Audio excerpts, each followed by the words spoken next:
Hello everyone, my name is Sahil Garg and today we'll be learning about memory management.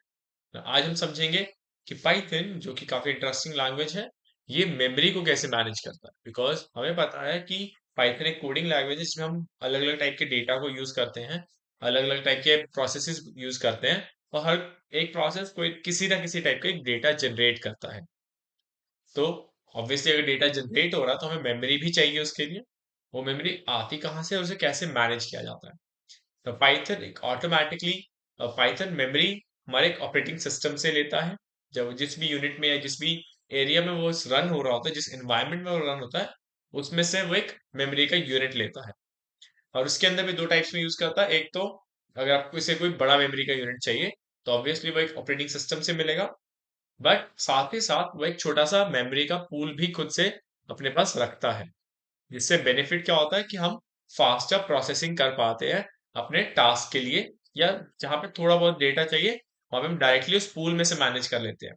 तो हम Python automatically वो सब pool में से मैनेज करता है। और क्योंकि आपको किसी भी तरह का डेटा को डिफाइन करने की जरूरत नहीं है, because Python is a high level language and dynamic also. So आपको कोई भी किसी भी डेटा टाइप को डिफाइन करने की जरूरत नहीं है। तो हर एक डेटा टाइप जब भी हम डिफाइन करते हैं, जैसे कि कोई इंटीजर वैल्यू है जैसे कि वन, नाउ वन इनिशियली वो एक 4 बाइट्स का स्पेस यूज करेगा, बट पाइथन उसे असाइन करता है थोड़ा ज्यादा स्पेस। उसको एफिशिएंटली मैनेज करने के लिए हमारे पास एक कॉन्सेप्ट आता है जिसे बोलते हैं मेमोरी मैनेजमेंट, जो हमें बताता है कि कितना मेमोरी कंज्यूम हो रहा है और कैसे उसको मैनेज करना है। तो ये तो था एक सिंपल प्रोसेस जिसे हम चेक कर रहे हैं, जिसमें हम समझ रहे थे कि पाइथन कैसे मेमोरी को मैनेज करता है, वो कैसे डेटा में से या ऑपरेटिंग सिस्टम से मेमोरी लेता है एंड देन उसको यूज करता है। बट जैसा कि हमें पता है कि कंप्यूटर मल्टीटास्किंग है, बट क्या वो एक्चुअल में पाइथन में भी होता है? सो यस, दैट कॉन्सेप्ट उसे हम बोलते हैं मल्टी थ्रेडिंग। जब हम एक प्रोग्राम लिखते हैं, let's write a programme.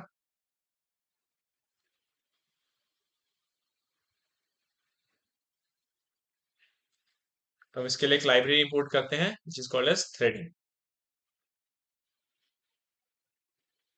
Let's import the time also to showcase, to show how it's working. तो पहले समझते हैं कि मल्टी थ्रेडिंग है क्या।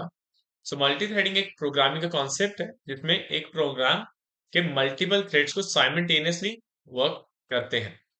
जब हम एक प्रोग्राम एक सिंपल कोड लिखते हैं, उसको हम बोलते हैं कि line line by line execute हो रहा है कोड, राइट। तो वो एक सिंपल थ्रेड है।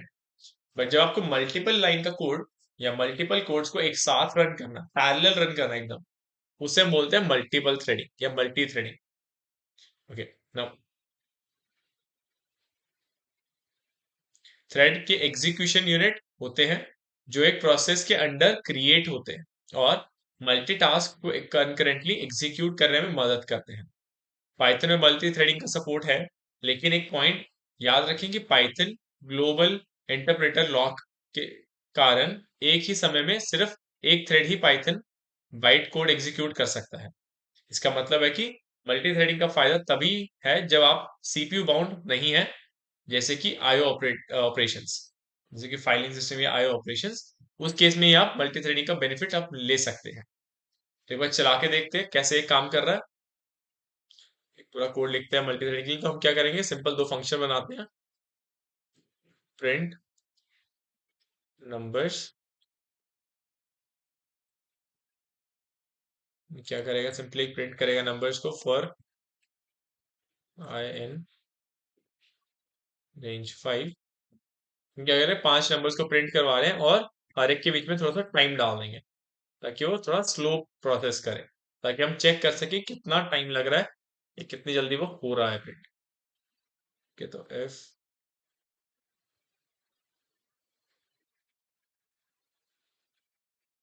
नंबर है। ओके, तो ये हमारा एक फर्स्ट प्रोग्राम हो गया, डेफ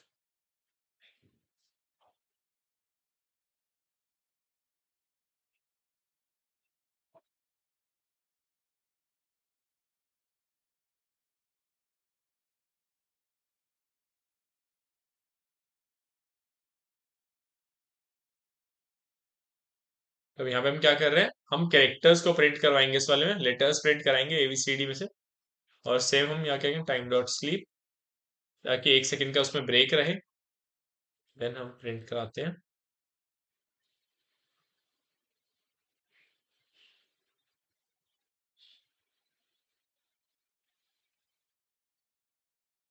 करेंगे कैर, हम कैर प्रिंट करेंगे। ओके, नाउ हमारे पास दो ऑपरेशंस हो गए। अब हम क्या होगा कि जब हम इसको एग्जीक्यूट करेंगे, अभी तो ये सिंपल ऑपरेशन है, अगर आप इसको रन करेंगे, हम सपोज हम प्रिंट नंबर्स को कॉल करते हैं यहाँ पे, तो उससे क्या होगा, एक सिंपल ऑपरेशन रन होगा और ये एक सीक्वेंस में रन हो जाएगा सिंपली। प्रिंट जीरो, अब क्योंकि बिकॉज हमने टाइमर लगाया है, तो थोड़ा सा टाइम लेगा वो। Print 0 1 2, okay we have added 5, let's slow it down.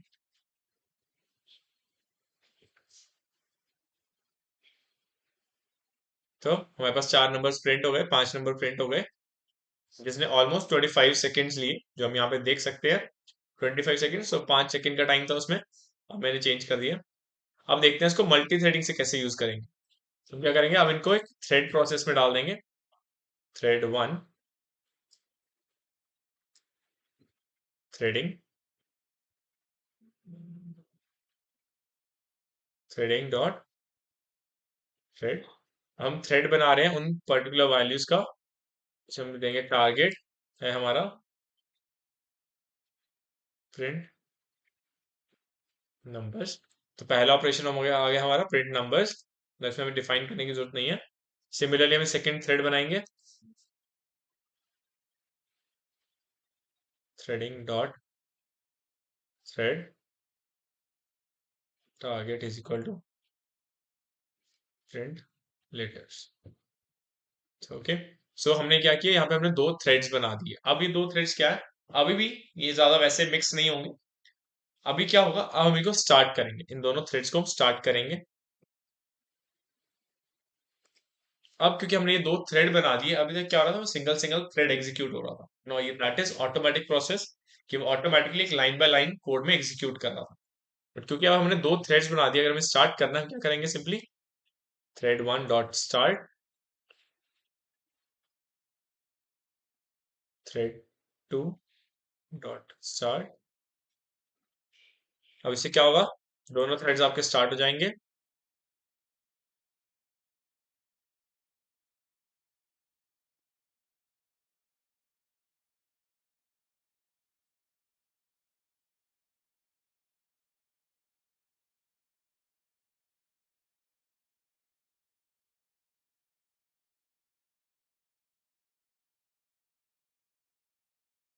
अब दोनों थ्रेड स्टार्ट हुए, अब इन दोनों को ज्वाइन कर देते हैं।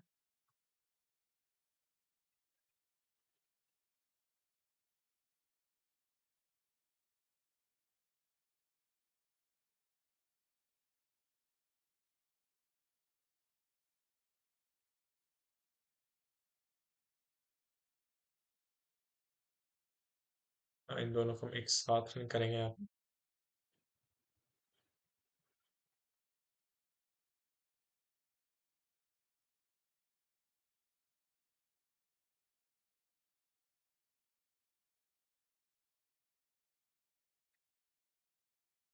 Now let's try running this one. Error आया।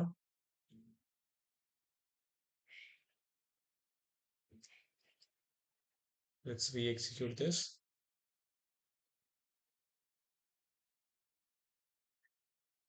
Now you can see अभी क्या हो रहा है यहाँ पे, अभी ज्वाइन हो गए हैं। एक्चुअल में ये मिक्स हो चुके हैं, बट वो प्रोसेस आगे पीछे है, टाइमिंग का फर्क हो सकता है।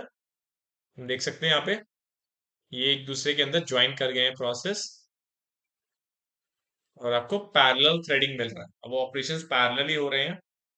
अगर इसे दोबारा चेक करना है, अगर हम क्या कर सकते हैं, यहाँ पे इसके वैल्यू रेंज को थोड़ा सा चेंज करते हैं, ताकि वो हमें दिखे।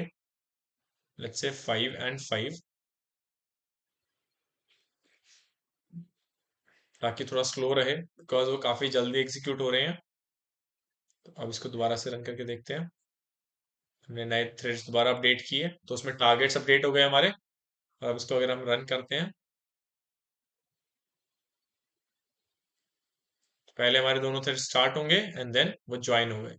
तो अब देख सकते हो आप कि दोनों पैरेलली ज्वाइन हुए हैं, तो वो दोनों के दोनों पैरेलली रन हो रहे हैं।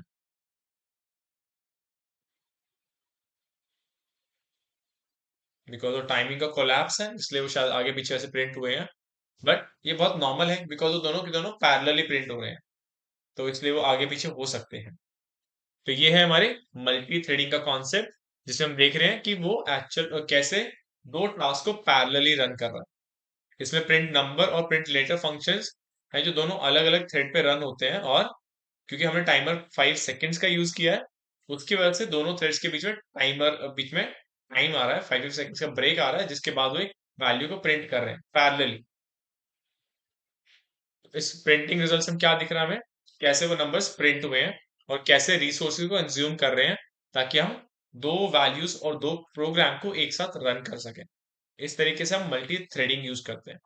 तो मल्टी थ्रेडिंग में कुछ बेस्ट प्रैक्टिसेस भी हम यूज करते हैं, जैसे कि use threads for IO bound task.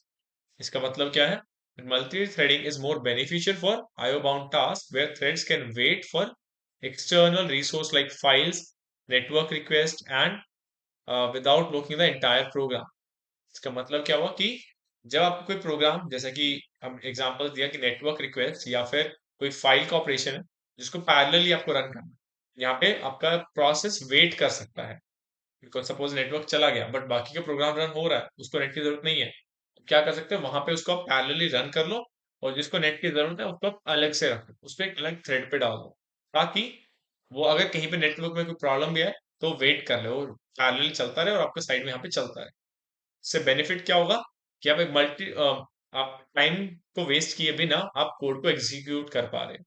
इसको हम बोलते हैं use thread of IO bound task. उसके बाद आता है हमारा अवॉइड गिल लिमिटेशंस। नाउ इसका मतलब क्या है, if you have a CPU bound task, consider using multi processing instead of multi threading to overcome the global interpreter limitation. जैसे कि हमने पढ़ा मल्टी थ्रेडिंग एक कॉन्सेप्ट है, सिमिलरली मल्टी प्रोसेसिंग का भी एक कॉन्सेप्ट होता है जो कि थोड़ा सीपीयू बाउंड नहीं है। तो उस केस में अगर आपको कोई प्रोसेस ऐसा है जहां पे आपको प्रोसेसिंग की पावर ज्यादा चाहिए, तो हम मल्टी प्रोसेसिंग के लिए जा सकते हैं रादर देन मल्टी थ्रेडिंग। उसके बाद thread safety. The big question for share data between threads, ensure data thread safety by lock using the locks और other synchronize mechanism to prevent data corruption. What does that mean? So when you are doing, जैसा कि हमने यहाँ print results में देखा कि ये values कुछ मिक्सअप भी हो रहे हैं, कुछ एक दूसरे के आगे पीछे भी आ रहे हैं। तो अगर आपके दोनों थ्रेड्स में कोई ऐसा कॉमन डेटा है, या दोनों थ्रेड एक ही डेटा के ऊपर डिपेंड कर रहे हैं कि इसका एक रिजल्ट आएगा फिर ये होएगा फिर ये होएगा फिर ये होएगा एंड सो ऑन, तो उस केस में multi threading is not a good option.